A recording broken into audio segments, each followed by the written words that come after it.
What if I told you that waiting to feel ready is the biggest trap holding you back from everything you want? You've got dreams simmering, aspirations bubbling, and a quiet voice inside whispering about all the incredible things you could be doing, achieving, and becoming. But then, another voice, louder and often more persistent, chimes in. Not yet. You're not quite ready. You need more knowledge, more experience, more certainty. You're not alone if that inner debate sounds all too familiar.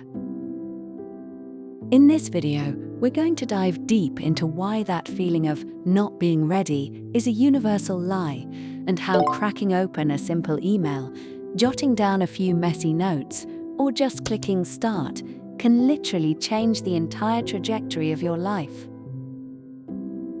Get ready to ditch the waiting game and step into your power. Let's cut right to the chase. The idea that you need to feel ready before you start something new, something big, something scary, is a complete myth. The truth, the profound, life-altering truth, is that confidence isn't a warm blanket you wrap around yourself before you step out the door. No, confidence is the sturdy pair of boots you realize you're wearing after you've walked a mile. It's a consequence, not a prerequisite. Think about it. We've all fallen into this trap, haven't we? What stops us? It's rarely a lack of desire or even a lack of capability. More often, it's that nagging whisper, I don't know enough. What if I fail? I need to perfectly plan every single step. I'll start when I feel more prepared, more confident, more ready. This waiting game is a master of disguise. It looks like prudence, like careful planning, like responsible preparation. But underneath, it's often just procrastination and fear wearing a sophisticated mask. We believe that if we just acquire one more skill, read one more book, attend one more seminar, or wait for the stars to align perfectly, then, and only then, will we have that elusive feeling of readiness. And what happens while we wait for this magical moment? Nothing, absolutely nothing. We stay stuck, we stagnate, and our dreams slowly collect dust while our confidence erodes. Because true confidence doesn't come from perfect knowledge, it comes from imperfect action. Let's imagine for a moment what confidence actually is. It's not a fixed state of being, like being tall or short. You don't get strong by thinking about lifting weights. You get strong by actually lifting them, even if it's just a tiny dumbbell at first. You don't become a master painter by studying art books for years. You become one by actually picking up a brush, making a mess, learning from it, and trying again. The biggest breakthrough often comes when you stop waiting for the green light, stop waiting for someone else to give you permission, and just decide to take a single, small step forward. This isn't about being reckless or unprepared.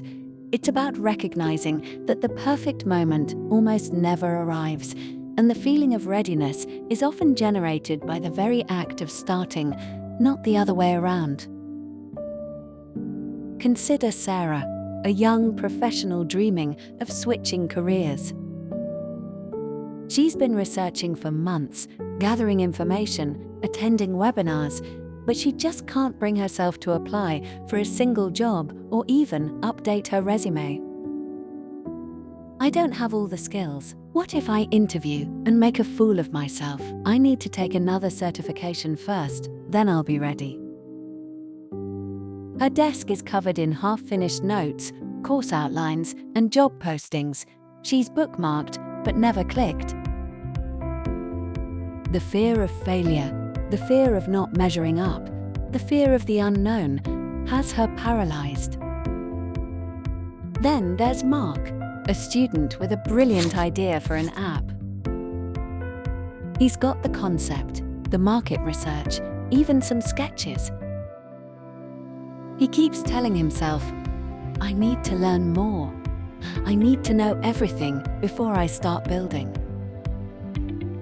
His ambitious project remains a series of detailed notes and diagrams, a beautiful blueprint for a house that will never be built because he's waiting for the perfect hammer, the perfect nail, the perfect day. We are held captive, not by our limitations, but by our perception of them, by this elusive, ever-shifting goalpost of readiness. The true breakthrough for Sarah, for Mark, and for you comes when you decide to act, despite not feeling ready. What does that look like?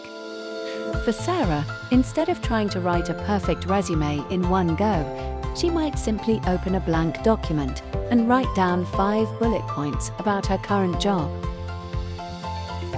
Not for a specific application, just 5 bullet points. Or she might go to LinkedIn and look at one new profile in her desired industry, just one. For Mark, it could be opening a basic coding tutorial and typing out "Hello World," the simplest, most fundamental line of code, just to get his fingers moving. It's not about building the entire app, it's about making a tiny, almost insignificant start. These aren't grand gestures. They aren't the kind of actions that will earn you a standing ovation. But they are potent. These seemingly insignificant steps are the seeds from which real confidence grows. They break the cycle of inaction. They chip away at the mental wall of, I'm not ready. They create momentum. Think of it like this. Have you ever been hesitant to go to the gym? You lie on the couch, battling yourself. I'm too tired. I don't feel like it. I'll start tomorrow. But then, you make a deal with yourself. I'll just go for 15 minutes. If I still hate it, I can leave. More often than not, once you're there, once you've done that initial, uncomfortable thing, you find yourself getting into the groove. You might even stay for an hour. The mere act of starting shifted your entire mindset. This isn't just anecdotal fluff either. Psychologists and neuroscientists have explored this extensively. There's a concept called action bias, or action-oriented behavior, which essentially says that people often feel better and perform better after taking action, even if the outcome isn't guaranteed. Taking action, even a small one, reduces anxiety and creates a sense of control. It releases dopamine, a neurochemical associated with pleasure and motivation, reinforcing the behavior. Every small win, every single completed task, no matter how tiny, feeds into your sense of self-efficacy, your belief in your own ability to succeed.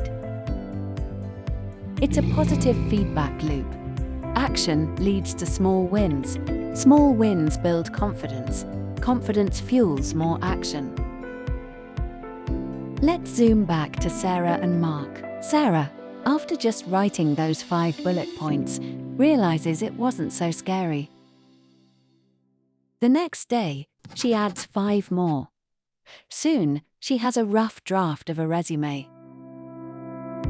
It's not perfect, it's probably full of typos and awkward phrasing, but it exists. And simply having it makes her feel a tiny bit more capable, a tiny bit more confident. That tiny bit of confidence makes it easier to actually search for jobs, to customize her resume, to eventually hit apply. Mark, after typing "Hello World," might try a slightly more complex command. Then he might watch a 10-minute video on a specific coding concept. He's not trying to build the next Facebook overnight. He's just taking one brick, then another, then another. And as each tiny piece of code works, as he solves each minute problem, his confidence in his ability to learn and do skyrockets. He realizes he doesn't need to know everything to start. He just needs to know enough for the very next step. This is the power of start before you feel ready. It's about understanding that perfection is the enemy of progress.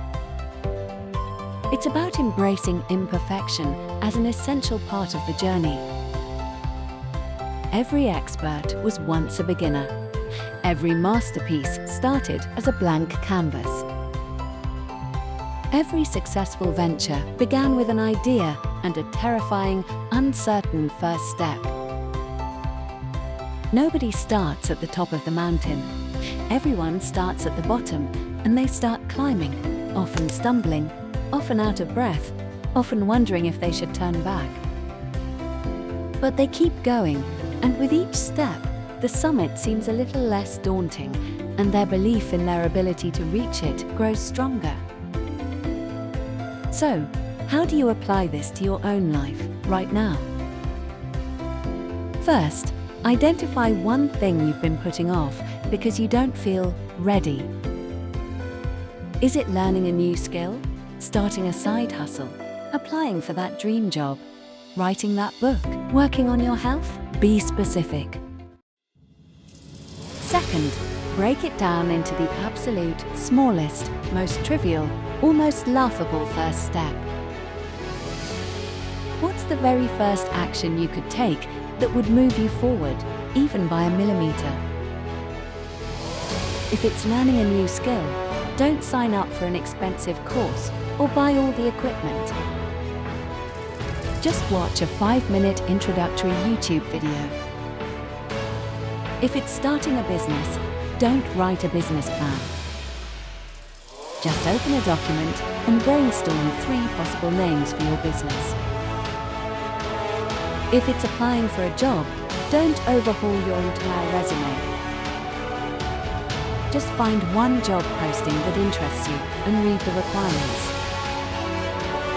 If it's writing a book, don't try to outline the whole plot.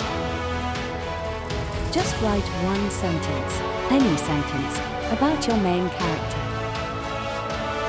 If it's getting in shape, don't sign up for a marathon. Just put on your walking shoes and walk around the block once. Third, commit to doing just that one small thing today. Tell yourself you only have to do that one thing. The goal isn't to achieve perfection, it's to break the inertia.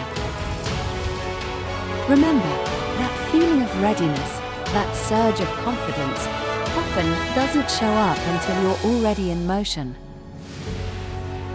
It's like trying to steer a car that's not moving. It's almost impossible. But once you've put it into gear and started rolling, even slowly, you suddenly find you have control. So, stop waiting for the perfect moment. Stop waiting for the fear to disappear. The people who achieve amazing things aren't fearless. They just act despite the fear. Your journey, your potential, your dreams, they are far too valuable to be left waiting on the sidelines for a feeling that may never arrive. Take that first small step right now. It won't be perfect. It won't feel completely comfortable. But it will be a start. And a start, however small, is everything.